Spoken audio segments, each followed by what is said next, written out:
ಹರೇ ಶ್ರೀನಿವಾಸ. ಹರಿ ಶ್ರೀಂ ಶ್ರೀ ಗುರುಭ್ಯೋ ನಮಃ. ಇವತ್ತು ಪುರಂದರದಾಸರ ಆರಾಧನೆ. ಇಂಥ ಒಂದು ಪುರಂದರದಾಸರ ಆರಾಧನೆಯ ದಿನ ಅವ್ರು ಕೊಟ್ಟಂಥ ಒಂದು ಅನುಭವದ ಹಾಡು.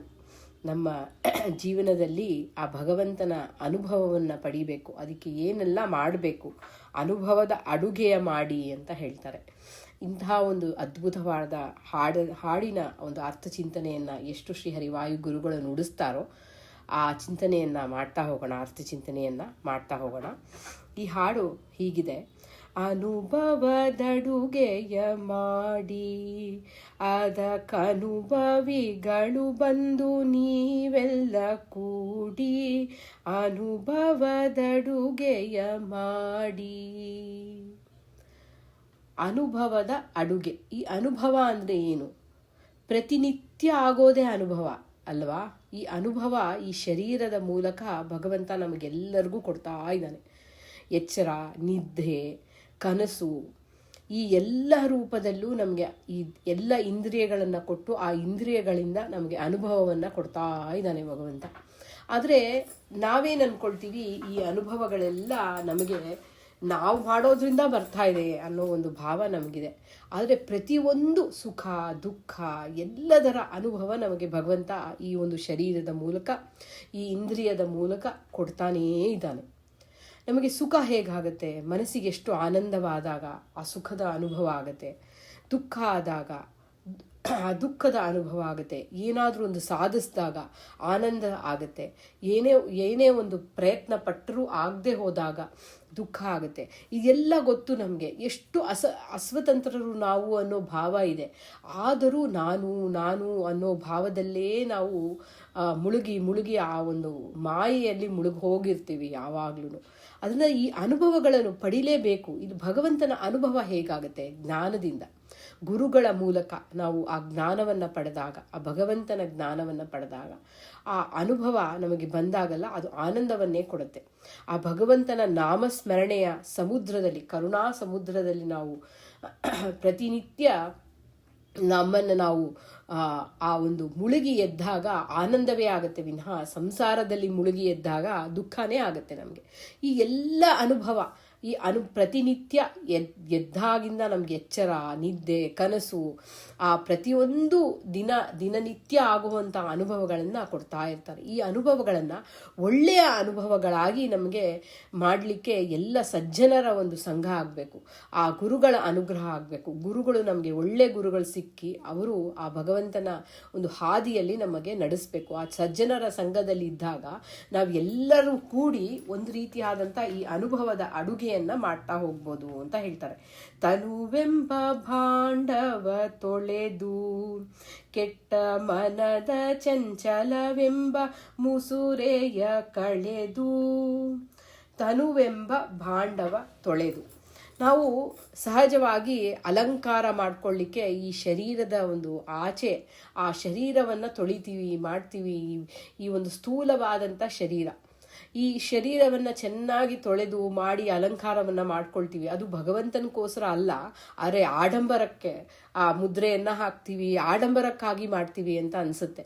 ಎಲ್ಲವೂ ಆಡಂಬರವೇ ಅನಿಸುತ್ತೆ. ಪ್ರತಿಯೊಂದೂ ಬೇರೆಯವರು ಕಾಣಲಿ, ಬೇರೆಯವರು ನನ್ನನ್ನು ಹೊಗಳ್ಳಿ ಅನ್ನೋ ಭಾವದಿಂದ ನಾವು ಮಾಡ್ತಾ ಹೋಗ್ತೀವಿ. ಅದನ್ನು ಮಾಡಬೇಡಿ ಅಂತ ಹೇಳ್ತಾ ಇದ್ದಾರೆ. ಇಲ್ಲಿ ಒಳಗಡೆ, ಆಚೆ ಕಡೆ ಶುದ್ಧ ಆಗಬಹುದು, ಆದರೆ ಒಳಗಡೆ ಶುದ್ಧವಾಗಿರೋದು ಹೇಗೆ? ಎಲ್ಲ ಮುದ್ರಾಧಾರಣೆ ಎಲ್ಲ ಮಾಡ್ಕೊಂಡು ಬಂದು ನಾವು ಭಗವಂತನ ನಾಮಸ್ಮರಣೆ ಮಾಡದೆ ಕೋಪ, ಕ್ರೋಧ, ಎಲ್ಲರ ಮೇಲೆ ಅಸೂಯೆ, ಈ ರೀತಿಯಾದಂತಹ ಒಂದು ಒಳಗಡೆ ಆ ಒಂದು ಕೆಟ್ಟ ಒಂದು ಕಲ್ಮಶವನ್ನು ತುಂಬಿಕೊಂಡಿದ್ರೆ ಆ ಒಳಗಡೆ ಅಂಥ ಒಂದು ಈ ತನುವೆಂಬ ಭಾಂಡವ ತೊಳೆದು, ಇಂಥ ಒಂದು ದೊಡ್ಡ ಭಾಂಡೆಯಲ್ಲಿ ಅಡುಗೆ ಮಾಡೋ ಮುಂಚೆ ನಾವು ಹೇಗೆ ಆ ಪಾತ್ರೆಯನ್ನು ಶುದ್ಧ ಮಾಡ್ತೀವಿ ಅಲ್ವಾ? ಒಂದು ಸಣ್ಣ ಅಗಳು ಇಲ್ಲ ಏನಾದರೂ ಒಂದು ಅದರಲ್ಲಿ ಉಳಿದು ಹೋದರೂ ಆ ಭಾಂಡೆ ನಾವು ಸರಿಯಾಗಿ ಆ ಭಾಂಡವ ಸರಿಯಾಗಿ ಆ ಒಂದು ಇದನ್ನು ತೊಳಿದೆ ಹೋದರೆ ಪಾತ್ರೆಯನ್ನು, ಎಷ್ಟು ಅದನ್ನು ಹಾಲನ್ನು ನಾವು ಪಾತ್ರೆಯನ್ನು ತೊಳಿದೆ ಹಾಲು ಹಾಕಿ ಅದರಲ್ಲಿ ಕಾಯ್ಸಕ್ಕೆ ಹೋದರೆ ಏನಾಗುತ್ತೆ? ಆ ಹಾಲು ಒಡೆದೋಗುತ್ತೆ. ಅದೇ ರೀತಿ ನಾವು ಅನುಭವಗಳನ್ನು ಪಡೆಯುವಾಗ, ಆ ಅನುಭವದ ಅಡುಗೆಯನ್ನು ಮಾಡುವಾಗ, ಭಗವಂತನ ಸ್ಮರಣೆಯನ್ನು ಮಾಡುವಾಗ ಮೊದಲಿಗೆ ಈ ಒಂದು ಶರೀರವನ್ನು ಶುದ್ಧ ಮಾಡ್ಕೋಬೇಕು. ಇದಕ್ಕೊಂದು ಹೇಳ್ತಾರೆ, ಆ ಭಗವಂತನ ಜಪವನ್ನು ಮಾಡುವಾಗ ಪ್ರಕಾಶಮಾನವಾದಂತಹ ಭಗವಂತ ಆ ಸಹಸ್ರಾರದಿಂದ ಆ ಕೆಳಗೆ ಬರ್ತಾ ಆ ಸಹಸ್ರಾರದ ಚಿಂತನೆ ಮಾಡಿ ಭಗವಂತನ ಧ್ಯಾನ ಮಾಡುವಾಗ ಏನಾಗುತ್ತೆ, ಆ ಒಂದು ಪ್ರಕಾಶಮಾನವಾದಂಥ ಬೆಳಕು ಇಡೀ ಶರೀರದಿಂದ ಆ ತಲೆಯ ಭಾಗದಿಂದ ಹಿಡಿದು ಕಾಲಿನ ಭಾಗದವರೆಗೂ ನಮ್ಮ ಒಳಗಡೆ ಆ ಪ್ರಕಾಶಮಾನವಾದಂಥ ಬೆಳಕು ಆ ಸುಷುಮ್ನ ನಾಡಿಯ ಚಿಂತನೆಯನ್ನು ಮಾಡಿದಾಗ ಪ್ರತಿಯೊಂದು ಶುದ್ಧ ಆಗುತ್ತೆ. ಭಗವಂತನ ನಾಮಸ್ಮರಣೆಯನ್ನು ಮಾಡ್ತಾ ಮಾಡ್ತಾ ಮಾಡ್ತಾ ಆ ಒಂದು ದೇಹವನ್ನು ತೊಳೆದು ಜ್ಞಾನವನ್ನು ಪಡಿತಾ ಏನಾಗುತ್ತೆ, ನಮ್ಮ ಒಳಗಿನ ಒಂದು ಭಾವವನ್ನು ಎಲ್ಲ ಒಂದು ಆ ತೊಳೆದು ತನುವೆಂಬ ಭಾಂಡವ ತೊಳೆದು ಕೆಟ್ಟ ಮನದ ಚಂಚಲವೆಂಬ ಮುಸುರೆಯ ಕಳೆದು ಅಂತ. ಈಗ ನಮಗೆ ಸಹಜವಾಗಿ ಏನಾಗುತ್ತೆ, ಎಷ್ಟೇ ನಾವು ಆಧ್ಯಾತ್ಮಿಕವಾಗಿ ಆ ಜಪವನ್ನು ಮಾಡುವಾಗೂ ನಮ್ಮ ಮೊಬೈಲನ್ನು 10 ಸಲ ನೋಡ್ತೀವಿ, ಯಾವುದಾದ್ರೂ ಮೆಸೇಜ್ ಬಂದಿದೆಯಾ ನೋಡ್ತೀವಿ, ಯಾವುದಾದ್ರೂ ಹಾಡು ಬಂದಿದೆಯಾ ನೋಡ್ತೀವಿ. ಎಷ್ಟು ನಮಗೆ ಆ ಡಿಸ್ಟ್ರಾಕ್ಷನ್ಸ್ ಅನ್ನೋದು ತುಂಬ ಇರುತ್ತೆ. ಹಾಗೆ ಈ ಧ್ಯಾನ ಮಾಡುವಾಗೂ ಅಷ್ಟೇ ಮನಸ್ಸು ಬಹಳ ಚಂಚಲವಾಗುತ್ತೆ.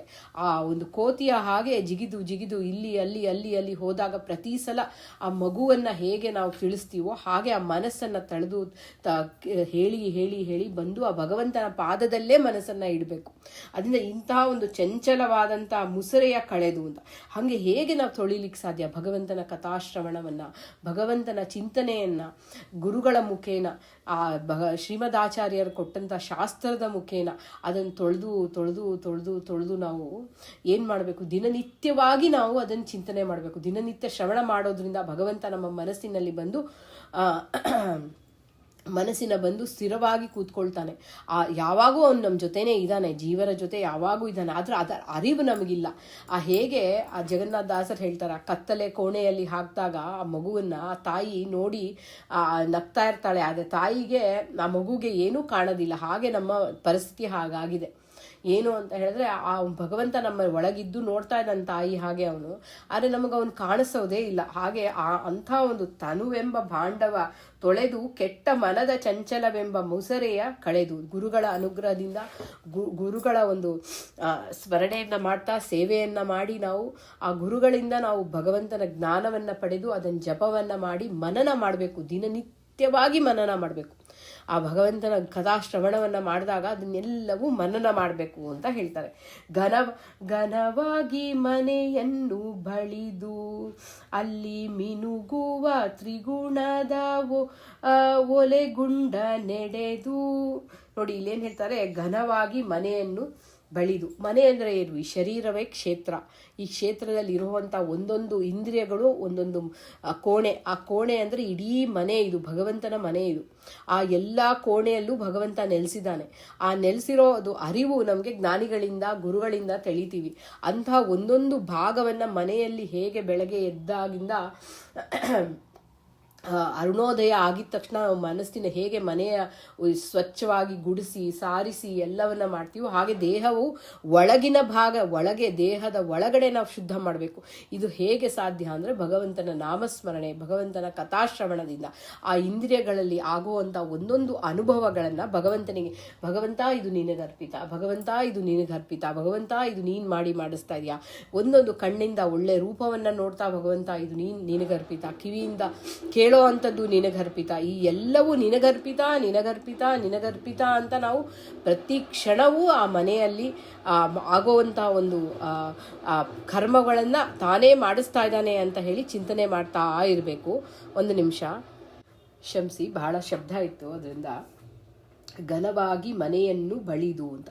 ಹೇಗೆ ಮನೆಯನ್ನು ಹೇಗೆ ಬಳಿಲಿಕ್ಕೆ ಸಾಧ್ಯ? ಆಚೆ ಕಡೆ ಬಳಿಬೋದು, ಆದರೆ ಒಳಗಡೆ ಹೇಗೆ ಶುದ್ಧ ಮಾಡ್ಕೊಳ್ಳೋದು ಅಂತಂದರೆ ಭಗವಂತನ ಒಂದು ಪ್ರಕಾಶಮಾನವಾದಂಥ ಬೆಳಕು ಆ ಜಪವನ್ನು ಮಾಡುವಾಗ ಆ ಸಹಸ್ರಾರದಿಂದ ಆ ಇಡೀ ಶರೀರದಲ್ಲಿ ಹರಿದು ಬಂತು ಅಂತ ಚಿಂತನೆಯನ್ನು ಮಾಡಿದಾಗ ಆ ಒಳಗಡೆಯ ಹಾಗೆ ಕಾಮ ಕ್ರೋಧ ಈ ಒಂದು ಎಲ್ಲ ರೀತಿಯಾದಂತಹ ನಮಗೆ ಇರುವಂಥ ಆ ದುರ್ಬುದ್ಧಿಗಳನ್ನೆಲ್ಲ ಬಿಟ್ಟು ನಾವು ಆ ಮನೆಯನ್ನು ಒಳಗಿರೋ ಆ ಮನೆಯನ್ನು ಒಂದೊಂದು ಇಂದ್ರಿಯಗಳು ಆ ಭಗವಂತನಿಗೆ ಕೋಣೆ ಅದನ್ನೆಲ್ಲ ಚೆನ್ನಾಗಿ ಶುದ್ಧವನ್ನು ಮಾಡಿದಾಗ ಆ ಘನವಾಗಿ ಮನೆಯನ್ನು ಬಳಿದು ಅಂತ. ಕಾಮ ಕ್ರೋಧ ಲೋಭ ಮೋಹ ಮದ ಮಾತ್ಸರ್ಯ ಅನ್ನುವಂಥ ಈ ಎಲ್ಲವನ್ನೂ ನಾವು ಬಳಿದು ಆಚೆ ಹಾಕ್ಬಿಡ್ಬೇಕು ಅಂತ. ಅದು ಭಗವಂತನ ಅನುಗ್ರಹದಿಂದಾನೇ ಸಾಧ್ಯ, ನಾಮಸ್ಮರಣದಿಂದಾನೇ ಸಾಧ್ಯ ಅಂತ ತಿಳಿದು ಅಲ್ಲಿ ಮಿನುಗುವ ತ್ರಿಗುಣದ ಒಲೆಗುಂಡ ನೆಡೆದು ಅಂತ. ಅಂದರೆ ಆ ತ್ರಿಗುಣಗಳೆಂಬ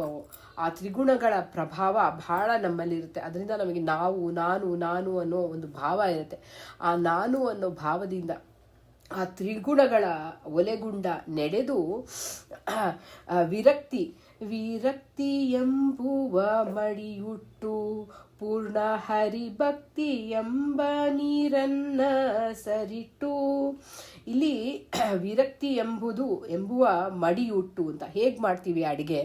ಒಳ್ಳೆಯ ಶುದ್ಧವಾದಂಥ ಒಂದು ವಸ್ತ್ರವನ್ನು ಧರಿಸಿ ಆ ಒಂದು ಎಲ್ಲವೂ ಅಶುದ್ಧವಾಗಿ ಇರೋ ಹಾಗೆ. ಮಡಿ ಅಂದರೆ ಏನು? ಮನಸ್ಸನ್ನು ತೊಳೆಯೋದು. ಆ ಒಂದು ಎಲ್ಲ ಕೆಟ್ಟ ಭಾವಗಳನ್ನೆಲ್ಲ ತೊಳೆದು ಆ ಭಗವಂತನ ನಾಮಸ್ಮರಣೆಯಲ್ಲಿ ನಾವು ಯಾವಾಗೂ ಇದ್ದಾಗ ಆ ಮಡಿ ಆಗತ್ತೆ. ಮಡಿ ಅನ್ನೋದು ಆಚೆ ಕಡೆ ನಾವು ನೋಡೋ ಆ ರೀತಿಯಾದಂಥ ಮಡಿಯಲ್ಲ. ಒಳಗಡೆ ಶುದ್ಧವಾಗಿ ಭಗವಂತನ ನಾಮಸ್ಮರಣೆಯನ್ನು ಮಾಡ್ತಾ ಯಾರಿಗೂ ಕೆಟ್ಟದನ್ನು ಬಯಸದೆ ಒಳ್ಳೆಯ ರೀತಿಯಲ್ಲಿ ಎಲ್ಲರನ್ನೂ ಒಳ್ಳೆಯ ಭಗವಂತನ ಸನ್ನಿಧಾನ ಇರೋರು ಅನ್ನೋ ಒಂದು ಚಿಂತನೆಯಲ್ಲಿ ನಾವು ಇದ್ದಾಗ ಅದು ಮಡಿಯಾಗತ್ತೆ. ಆ ವಿರಕ್ತಿ ಎಂಬೋ ಮಡಿಯ ಹುಟ್ಟು ಅಂತ. ವಿರಕ್ತಿ ಅಂದರೆ ಏನು? ಆ ವಿರಕ್ತಿ ಅಂದರೆ ವೈರಾಗ್ಯ. ಆ ಎಲ್ಲ ರೀತಿಯಾದಂತಹ ವೈರಾಗ್ಯ, ಎಲ್ಲವೂ ಇದ್ದಾಗೆ ವೈರಾಗ್ಯ ಇರಬೇಕು. ಆ ವೈರಾಗ್ಯ ಇರೋದೇ ವಿರಕ್ತಿ ಅಂತ ಹೇಳಿ. ಅಂದರೆ ಸಂಸಾರದಲ್ಲಿ ಇದ್ದು ಎಲ್ಲ ಬಿಟ್ಬಿಟ್ಟು ಹೋಗೋದು, ಜವಾಬ್ದಾರಿಯನ್ನು ಬಿಟ್ಟು ಹೋಗೋದು ವಿರಕ್ತಿ ಅಲ್ಲ. ನಾನು ಕಾಡಲ್ಲಿ ಕೂತರೂ ಕೂಡ, ಎಲ್ಲ ಬಿಟ್ಟು ಕಾಡಲ್ಲಿ ಕೂತರೂ ಕೂಡ ನಾನು ಸಂಸಾರದ ಚಿಂತನೆಯನ್ನು ಮಾಡ್ತಾ ಇದ್ರಿ. ನನ್ನ ಮಕ್ಕಳು ಹೇಗಿದ್ದಾರೋ, ನನ್ನ ಮಗ ಹೇಗಿದ್ದಾನೋ, ಈ ರೀತಿ ಚಿಂತನೆ ಮಾಡಿದ್ರೆ ಅದು ವಿರಕ್ತಿ ಅಲ್ಲ. ಇಲ್ಲಿ ಇದ್ದಾಗೆ ಭಗವಂತ ಕೊಟ್ಟಂಥ ಸಾಧನ ಎಲ್ಲ ಒಂದು ಗಂಡ ಹೆಂಡತಿ ಮಕ್ಕಳು ಈ ಎಲ್ಲವೂ ನನಗೆ ಸಾಧನೆಯಾಗಿ ಭಗವಂತ ಕೊಟ್ಟಂಥದ್ದು ಅಂತ ಹೇಳಿ ತಿಳಿದು ಆ ವಿರಕ್ತಿ ಎಂಬುವ ಮಡಿಯನ್ನುಟ್ಟು ಪೂರ್ಣ ಹರಿಭಕ್ತಿ ಎಂಬ ನೀರನ್ನು ಸರಿದಿಟ್ಟು ಅಂತ. ಅಂದರೆ ಆ ಒಲೆಯ ಮೇಲೆ ಇಟ್ಟು ಪೂರ್ಣ ಹರಿಭಕ್ತಿ ಎಂಬ ಆ ಹರಿಭಕ್ತಿಯಲ್ಲಿ ಆ ಭಗವಂತನ ಭಕ್ತಿ ಹೇಗೆ ಬರುತ್ತೆ? ಗುರುಗಳ ಅನುಗ್ರಹದಿಂದ, ಆ ಭಗವಂತನ ನಾಮಸ್ಮರಣೆಯಿಂದ, ಭಗವಂತನ ಸರಿಯಾಗಿ ಆ ಜ್ಞಾನವನ್ನು ಪಡೆದಾಗ ಆ ಭಕ್ತಿಯ ಒಂದು ಭಾವ ನಮ್ಮಲ್ಲಿ ಪ್ರಕಾಶಮಾನವಾಗಿ ಭಗವಂತ ಹುಟ್ಟಿಸಿ ನಮಗೆ ಆ ಭಕ್ತಿಯ ಭಾವವನ್ನು ಕೊಡ್ತಾನೆ. ಹಾಗೆ ಆ ಭಕ್ತಿಯ ಭಾವದಿಂದ ನೀರನ್ನಿಟ್ಟು ಅರಿವೆಂಬೋ ಬೆಂಕಿಯ ಕೊಟ್ಟು ಮಾಯಾ ಮರವೆಂಬ ಕಾಷ್ಟವ ಮುದದಿಂದ ಸುಟ್ಟು. ಅರಿವೆಂಬೋ ಬೆಂಕಿ ಅಂದರೆ ಜ್ಞಾನ ಬೆಂಕಿಯ ಹಾಗೆ. ಆ ಜ್ಞಾನದ ಬೆಂಕಿ ನಮ್ಮಲ್ಲಿ ಬಂದಾಗ ಏನಾಗುತ್ತೆ? ಆ ಜ್ಞಾನ ಏನಾಗಲೂ ಏನೇ ಒಂದು ಪಾಪವನ್ನು ನಾಶ ಮಾಡೋ ಶಕ್ತಿ ಜ್ಞಾನಕ್ಕುಂಟು. ಹಾಗೆ ಅಂಥ ಒಂದು ಜ್ಞಾನದ ಶ್ರೀಮದ್ ಆಚಾರ್ಯರ ಶಾಸ್ತ್ರದ ಜ್ಞಾನ, ಭಗವಂತನ ಜ್ಞಾನ ಅರಿವೆಂಬ ಬೆಂಕಿಯ ಕೊಟ್ಟು ಮಾಯಾ ಮರವೆಂಬ ಕಾಷ್ಟವ ಮುದದಿಂದ ಸುಟ್ಟು. ಆ ಕಾಷ್ಟ ಯಾವುದು ಅಂತ ಹೇಳಿ ನಾನು ನನ್ನದು ಅನ್ನೋ ಅಹಂಕಾರ, ಈ ಎಲ್ಲ ಅಹಂಕಾರ, ಆ ಅಹಂಕಾರವನ್ನು ನಾವು ಆ ಕಾಷ್ಟವನ್ನಾಗಿ ಮುದದಿಂದ ಸುಟ್ಟು ಅಂತ ಹೇಳ್ತಾರೆ. ಅಂತಹ ಒಂದು ಅರಿವನ್ನು ಆ ಮಾಯೆ ಅಂದರೆ ನಾನು ನನ್ನದು ಎಷ್ಟು ಭಾವ ಇರುತ್ತೆ ಅಂದರೆ ನಮಗೆ ಯಾವುದು ಬಿಡ್ಲಿಕ್ಕಾಗೋದಿಲ್ಲ. ನಮಗೆ ಕ್ಷಮಿಸಿ, ಯಾವ ಭಾವ ನಮಗೆ ಹೆಂಗೆ ಎಷ್ಟು ಇರುತ್ತೆ ಅಂದರೆ ನನ್ನ ಮನೆ, ನನ್ನ ಕಾರು, ನನ್ನ ಮಕ್ಕಳು, ನನ್ನ ಗಂಡ, ಹೀಗೆ ಬಹಳಷ್ಟು ಇರುತ್ತೆ. ಆ ಒಂದು ಭಾವವನ್ನು ತೊರೆದು ನಾವು ನಾನು ಆ ಮಾಯೆಯಲ್ಲಿ ಬಿದ್ದಿರ್ತೀವಿ. ಭಗವಂತನೇ ಬಿಡಿಸ್ಬೇಕದನ್ನು. ಇಲ್ಲಿ ಜೀವಾಚ್ಛಾದಿಕ ಪರಮಾಚ್ಛಾದಿಕ ಅಂತ ಹೇಳಿ, ಅಂದರೆ ಆ ಸ್ವರೂಪದ ಜ್ಞಾನದ ಒಂದು ಪರದೆಯನ್ನು ಹಾಕ್ಬಿಟ್ಟಿರ್ತಾನೆ. ಸ್ವರೂಪಾನಂದದ ಜ್ಞಾನದ ಒಂದು ಪರದೆಯನ್ನು ಭಗವಂತ ಹಾಕಿರ್ತಾನೆ. ತಾನು ಅದನ್ನು ಹರಿದು ಆ ಭಗವಂತನ ಜ್ಞಾನದಿಂದ, ಅದು ಭಗವಂತನ ಅನುಗ್ರಹದಿಂದ ಅದೆಲ್ಲ ಹರಿದು ಆ ಜ್ಞಾನವನ್ನು ಪಡಿತಾ ಪಡಿತಾ ಪಡಿತಾ ಪಡಿತಾ ಒಳಗೂ ಹೊರಗೂ ಶುದ್ಧ ಆಗ್ತಾ ಹೋಗ್ತೀವಿ. ಆಗ ಆ ಮರವೆಂಬ ಕಾಷ್ಟವ ಮುದದಿಂದ ಸುಟ್ಟು ಅಂತ ಹೇಳ್ತಾರೆ. ಆ ಕಾಷ್ಟವನ್ನು ಇಟ್ಟು ಕರುಣಂಬೋ ಸಾಮಗ್ರಿ ಹೂಡಿ ಮೋಕ್ಷ ಪರಿಕರವಾದಂಥ ಪಾಕವ ಮಾಡಿ. ಆ ಭಗವಂತ ಆಗ ನಮ್ಮಲ್ಲಿ ಒಳ್ಳೆಯ ಭಾವನೆಯನ್ನು, ಆ ಒಂದು ಅಪರೋಕ್ಷ ಜ್ಞಾನವನ್ನು ಕೊಡ್ತಾನೆ. ಆ ಅಪರೋಕ್ಷ ಜ್ಞಾನವೆಂಬ ಸಾಮಗ್ರಿಯ ಹೂಡಿ, ಅಂದರೆ ಕರುಣವೆಂಬೋ ಸಾಮಗ್ರಿ ಹೂಡಿ, ಅಪರೋಕ್ಷ ಜ್ಞಾನದಿಂದ ಮೋಕ್ಷಕ್ಕೆ ಹೋಗುವಂಥ ಫಲ ನಮಗೆ. ಆ ಅಪರೋಕ್ಷ ಜ್ಞಾನ ಆಗಬೇಕು ಅಂತ ಹೇಳಿದ್ರೆ ಬಹಳ ಜನ್ಮಾಂತರದ ಸಾಧನೆ ಆಗಬೇಕು. ಒಂದು ಜನ್ಮದಲ್ಲಿ ಸಾಧನೆ ಆಗೋದಿಲ್ಲ. ಎಷ್ಟೋ ಜನ್ಮಗಳನ್ನು ಪಡೆದು, ಮನುಷ್ಯ ಜನ್ಮಗಳನ್ನು ಪಡೆದು ಸಾಧನೆಯನ್ನು ಮಾಡಿ ಮಾಡಿ ಮಾಡಿ ಕೊನೆಗೆ 3 ಜನ್ಮವನ್ನು ಆ ಭಗವಂತನ ಒಂದು ಸಾಧನೆಗಾಗಿಯೇ ಭಗವಂತ ಮಾಡಿಸಿ ಆವಾಗ ಅಪರೋಕ್ಷ ಜ್ಞಾನವನ್ನು ಕೊಟ್ಟು ಆಮೇಲೆ ಅವನು ಮೋಕ್ಷವನ್ನು ಕೊಡೋದು ಅವನ ಕೈಯಲ್ಲಿ. ಹಾಗೆ ಆ ಮೋಕ್ಷ ಪರಿಕವ ಅಂದರೆ ಎಲ್ಲ ಮೋಕ್ಷವ ಪರಿಕರವಾದಂಥ ಪಾಕವ ಮಾಡಿ ಅಂತ. ಆ ಮೋಕ್ಷಕ್ಕೆ ನಾವು ಎಷ್ಟು ಅದ್ಭುತವಾದಂಥ ಸಾಧನೆ ಮಾಡಬೇಕು, ದಿನನಿತ್ಯದಲ್ಲೂ ಮಾಡ್ತಾ ಇರಬೇಕು. ಜ್ಞಾನ ಕೊಟ್ಟಾಗ ಪ್ರತಿಯೊಂದು ಕರ್ಮವೂ ಅವನಿಗೆ ಸಮರ್ಪಣೆಯನ್ನು ನೀ ಮಾಡಿಸಿದ್ದು ಭಗವಂತ, ನಿನಗರ್ಪಿತ, ನೀ ಮಾಡಿಸಿದ್ದು ಪಾಪ ಆಗಿರ್ಬೋದು. ಮತ್ತು ಪಾಪ ಮಾಡಿದ್ರೂ ಸಹ ನಾವು ಹೇಳಬೇಕು, ಭಗವಂತ ಕೇಳ್ಕೋಬೇಕು, ಭಗವಂತ ಇಂಥದ್ದು ನಮ್ಮಿಂದ ಮಾಡಿಸ್ಬೇಡ. ನಮ್ಮ ಕೈಯಲ್ಲಿ ಇಲ್ಲ ಪಾಪ ಮಾಡೋದು ಪುಣ್ಯ ಮಾಡೋದು. ನಾವು ಅವನಿಗೆ ಕೇಳ್ಕೋಬೋದು. ಎಷ್ಟೋ ತಿಳಿದು ಮಾನಸಿಕವಾಗಿ ದೈಹಿಕವಾಗಿ ನಾವು ಮಾಡ್ತಾನೇ ಇರ್ತೀವಿ ಪಾಪವನ್ನು. ಮಾಡಿದಾಗ ಭಗವಂತ ನೀನು ಇಂತಹ ಒಂದು ಪರಿಸ್ಥಿತಿಯಲ್ಲಿ ನಮ್ಮನ್ನು ಇಟ್ಟು ನಮ್ಮನ್ನು ಈ ಒಂದು ಪಾಪವನ್ನು ಮಾಡಿಸದೆ ನಮ್ಮನ್ನು ರಕ್ಷಣೆ ಮಾಡಪ್ಪ ಅಂತ ಹೇಳಿ ಕೇಳ್ಕೋಬೇಕು ಅವನ್ನ. ಹಾಗೆ ಕರುಣೆಂಬೋ ಸಾಮಗ್ರಿ ಹೂಡಿ ಮೋಕ್ಷ ಪರಿಕರವಾದಂಥ ಪಾಕವ ಮಾಡಿ ಗುರು ಶರಣರು ಸವಿದಾಡಿ ನಮ್ಮ ಪುರಂದರ ವಿಠಲನ ಬಿಡದೆ ಕೊಂಡಾಡಿ ಅಂತ. ಗುರುಗಳ ಒಂದು ಸೇವೆಯನ್ನು ಮಾಡಿ ಗುರುಗಳ ಅನುಗ್ರಹವನ್ನು ಪಡೆದು ಗುರುಗಳ ಹಿಂದೆನೇ ನಾವಿದ್ದು ಜ್ಞಾನವನ್ನು ಪಡಿಬೇಕು. ಇಲ್ಲ ಅಂದರೆ ಸಾಧ್ಯನೇ ಇಲ್ಲ, ಯಾವ ಜ್ಞಾನನೂ ಬರಲಿಕ್ಕೆ ಸಾಧ್ಯ ಇಲ್ಲ. ಗುರು ಶರಣರು ಸವಿದಾಡಿ ಅಂದರೆ ಸಜ್ಜನರ ಗುರುಗಳ ಒಂದು ಜೊತೆ ಇದ್ದು ಅವರ ಸೇವೆಯನ್ನು ಮಾಡಿ ಸಜ್ಜನರ ಸಂಘದಿಂದ ಆ ಭಗವಂತನ ಜ್ಞಾನವನ್ನು ಪಡಿತಾ ಪಡಿತಾ ಪಡಿತಾ ಪಡಿತಾ ಅಷ್ಟು ಸುಲಭವಲ್ಲ, ಖಂಡಿತ ಸುಲಭವಲ್ಲ. ಅದನ್ನು ನಾವು ಭಗವಂತನ ಅನುಗ್ರಹ ಆಗಿ ಗುರುಗಳ ಸಿಕ್ಕಿ ಗುರುಗಳಿಂದ ಜ್ಞಾನವನ್ನು ಪಡೆದು ಅದರಿಂದ ಅಪರೋಕ್ಷ ಜ್ಞಾನವನ್ನು ಪಡೆದು ಹಾಗೆ ಸವಿದಾಡಿ ನಮ್ಮ ಪುರಂದರ ವಿಠಲನ ಬಿಡದೆ ಕೊಂಡಾಡಿ ಅಂತ. ಆ ಭಗವಂತನ ವಿಠಲನನ್ನು ಪ್ರತಿನಿತ್ಯವಾಗೂ ಎಲ್ಲ ಇಡೀ ಒಂದು ಬ್ರಹ್ಮಾಂಡದಲ್ಲಿ ನೋಡಿ ನೋಡಿ ನೋಡಿ ಅವನನ್ನು ಸ್ಮರಣೆಯನ್ನು ಮಾಡ್ತಾ ಇರಬೇಕು. ಇಲ್ಲಿ ನೀನಿದೆಯಾ, ಇಲ್ಲಿ ನೀನಿದೆಯಾ, ಇಲ್ಲೂ ನೀನಿದೆಯಾ, ಅವನ ವ್ಯಾಪ್ತಿಯ ಚಿಂತನೆಯನ್ನು ಮಾಡ್ತಾ ಇರಬೇಕು. ಪ್ರತಿಯೊಂದು ನಿತ್ಯದಲ್ಲಿ ಎಲ್ಲಿ ನೋಡಿದ್ರೂ ಅವನ ವ್ಯಾಪ್ತಿಯ ಚಿಂತನೆಯನ್ನು ಮಾಡಬೇಕು. ಇಲ್ಲಿ ಒಂದು ಗೋಪಾಲದಾಸರ ಚಿಂತನೆ ಬರುತ್ತೆ. ಗೋಪಾಲದಾಸರು ಐ ಜಿ ವೆಂಕಟಾಚಾರ್ಯರು ಅಂತ ಅವರು ವ್ಯಾಸ ತತ್ವಜ್ಞರು ಅಂತ ಹೇಳಿ ಅವರು ಗೋಪಾಲದಾಸರ ಹಿಂದೆ ನನಗೆ ಅಪರೋಕ್ಷ ಜ್ಞಾನ ಈ ಜನ್ಮದಲ್ಲಿ ಆಗಲ್ಲ ಅಂತ ಹೇಳ್ತಾರೆ. ಗೋಪಾಲದಾಸರು ಇಲ್ಲ ನನಗೆ ಆಗಲೇಬೇಕು ಅಂತ ಹೇಳಿದಾಗ ಅವರು ಸರಿ ಅಂತ ಹೇಳಿ ಅವರ ಒಂದು ಆ ಒಂದು ಅಪರೋಕ್ಷ ಜ್ಞಾನಕ್ಕೆ ಅಷ್ಟು ಒಂದು ಹಾತುರಿಯೋದು ನೋಡಿ ಅಷ್ಟು ಒಂದು ಕರುಣೆ ಬರುತ್ತೆ ಗೋಪಾಲದಾಸರಿಗೆ. ಕರುಣೆ ಬಂದಾಗ ಗೋಪಾಲದಾಸರು ಸರಿ ಸನ್ಯಾಸವನ್ನು ಪಡೀರಿ ಅಂತ ಹೇಳ್ತಾರೆ. ರಾಯರ ಮಠದ ಆಗಿರುವಂಥ ಯತಿಗಳು ಅವರಿಗೆ ಸನ್ಯಾಸವನ್ನು ಕೊಡ್ತಾರೆ. ಆದರೆ ಆ ಒಂದು ಪೀಠ ನನಗೆ ಬೇಡ ಅಂತ ಹೇಳಿ ಮತ್ತೆ ಗೋಪಾಲದಾಸರ ಜೊತೆನೇ ಬಂದ್ಬಿಡ್ತಾರೆ. ಗೋಪಾಲದಾಸರ ಜೊತೆನೇ ಆ ದಾಸತ್ವವನ್ನು ದಾಸರಾಗ್ತೀವಿ ಅಂತ ಹೇಳಿ ಸನ್ಯಾಸವನ್ನು ಪಡೆದು ಅದಕ್ಕೆ ವ್ಯಾಸ ತತ್ವಜ್ಞರು ಅಂತಲೂ ಅವ್ರಿಗೆ ಹೇಳ್ತಾರೆ. ಅವ್ರು ಮತ್ತೆ ಗೋಪಾಲದಾಸರ ಹತ್ರನೇ ಇದ್ದು ಆ ಅಪರೋಕ್ಷ ಜ್ಞಾನವನ್ನು ಅಂದರೆ ಮತ್ತೆ ಜನ್ಮದಲ್ಲೇ ಅಪರೋಕ್ಷ ಜ್ಞಾನ ಅಂತ ಹೇಳ್ತಾರೆ. ಆಗ ಸನ್ಯಾಸ ತಗೊಂಡಾಗ ಇನ್ನೊಂದು ಜನ್ಮ ಆಗುತ್ತೆ. ಹಾಗೆ ಮತ್ತೆ ಆ ಅಪರೋಕ್ಷ ಜ್ಞಾನದಿಂದ ದಿನನಿತ್ಯ ಗೋಪಾಲದಾಸರ ಜೊತೆ ಇದ್ದು ಹಾಡಿ ಭಗವಂತನ ಜ್ಞಾನವನ್ನು ಪಡಿತಾ ಇದ್ರು. ಹಾಗೆ ಇಲ್ಲಿ ಗುರು ಶರಣರು ಸವಿದಾಡಿ ನಮ್ಮ ಪುರಂದರ ವಿಠಲನ ಬಿಡದೆ ಕೊಂಡಾಡಬೇಕು. ದಾಸರಿಗೆ ನಾವು ಶರಣಾದಾಗ ದಾಸರು ಜ್ಞಾನವನ್ನು ಕೊಡ್ತಾ ಹೋಗ್ತಾರೆ. ಯಾಕೆ ಅವರು ಅಷ್ಟು ಕರುಣಾನಿಧಿ ಅಂತ ಹೇಳಿ. ಹಾಗೆ ಇವತ್ತು ಪುರಂದರದಾಸರ ಆರಾಧನೆ ಅಂಥ ಒಂದು ಆರಾಧನೆಯ ದಿನ ಎಂಥ ಒಂದು ಕೃತಿಯ ಚಿಂತನೆಯನ್ನು ಈ ಅನುಭವವನ್ನು ಕೊಡ್ತಾ ಇದ್ದಾರೆ ನೋಡಿ. ಅದಕ್ಕೆ ವಿಜಯದಾಸರು ಹೇಳ್ತಾರೆ ಅನುಭವಕ್ಕೆ ಬರಬೇಕು ಅಂತ, ಭಗವಂತನ ಇರುವಿಕೆಯ ಅರಿವು ಅಂತ ಹೇಳಿ. ಇರುವಿಕೆಯ ಅರಿವು ಅಂತ ಬನ್ನಂಜೆ ಗೋವಿಂದಾಚಾರ್ಯ ಹೇಳ್ತಾರೆ. ನಾವು ಇರೋದು ಏನಕ್ಕೆ, ನಮ್ಮ ಸಾರ್ಥಕತೆ, ನಾವು ಯಾತಕ್ಕೆ ಹುಟ್ಟು ಬಂದಿರ್ತೀವಿ, ನಮ್ಮ ಒಳಗಡೆ ಹೊಕ್ಕು ನೋಡಬೇಕು ಅಂತ ಹೇಳಿ ಆ ಭಗವಂತನ ಧ್ಯಾನ ಮಾಡ್ತಾ ಆ ಒಳಗಡೆ ನೋಡಿದಾಗ ಅದರ ಅನುಭವವನ್ನು ಪ್ರತಿ ಕ್ಷಣದಲ್ಲೂ ಭಗವಂತ ಕೊಡ್ತಾ ಹೋಗ್ತಾನೆ.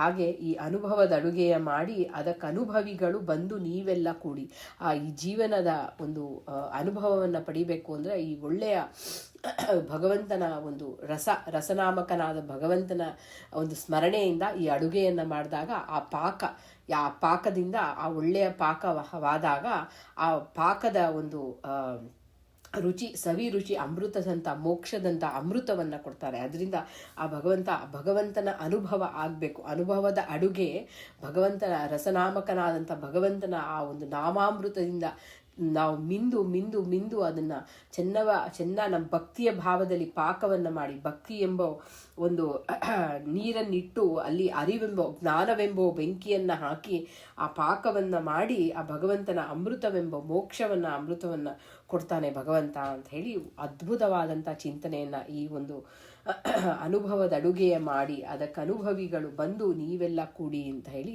ಅದ್ಭುತವಾದಂಥ ಚಿಂತನೆ. ಇದಕ್ಕೆ ಇನ್ನೊಂದು ಚಿಂತನೆಯನ್ನು ಮಾಡೋಣ. ಮುಸುರೆ ತೊಳೆಯಬೇಕು, ಈ ಮನಸ್ಸಿನ ಮುಸುರೆ ತೊಳೆಯಬೇಕು ಅಂತ, ಅದು ಇನ್ನೊಂದು ಚಿಂತನೆಯನ್ನು ಮಾಡ್ತಾ ಹೋಗೋಣ. ಇದನ್ನು ಭಗವಂತನ ಅನುಗ್ರಹದಿಂದ ಇವತ್ತು ಚಿಂತನೆಯನ್ನು ಮಾಡಿದ್ದೀವಿ, ದಾಸರ ಅನುಗ್ರಹದಿಂದ ಚಿಂತನೆಯನ್ನು ಮಾಡಿದ್ದೀವಿ. ಮನ್ಮನೋಭೀಷ್ಟ ವರದಂ ಸರ್ವಾಭೀಷ್ಟ ಫಲಪ್ರದಂ ಪುರಂದರ ಗುರುಂ ವಂದೇ ದಾಸಶ್ರೇಷ್ಠಂ ದಯಾನಿಧಿಂ ಜ್ಞಾನವೈರಾಗ್ಯ ಸಂಪನ್ನಂ ಭಕ್ತಿ ಮಾರ್ಗ ಪ್ರವರ್ತಕಂ ಪುರಂದರ ಗುರುಂ ವಂದೇ ದಾಸಶ್ರೇಷ್ಠಂ ದಯಾನಿಧಿಂ. ಹರೇ ಶ್ರೀನಿವಾಸ. ಭಾರತೀರಮಣಮುಖ್ಯ ಪ್ರಾಣಾಂತರ್ಗತ ಬಿಂಬಮೂರ್ತಿ ಪ್ರೇರಣಾ ಬಿಂಬಮೂರ್ತಿ ಪ್ರೀತ್ಯರ್ಥಂ ಶ್ರೀಕೃಷ್ಣ ಅರ್ಪಣಮಸ್ತು.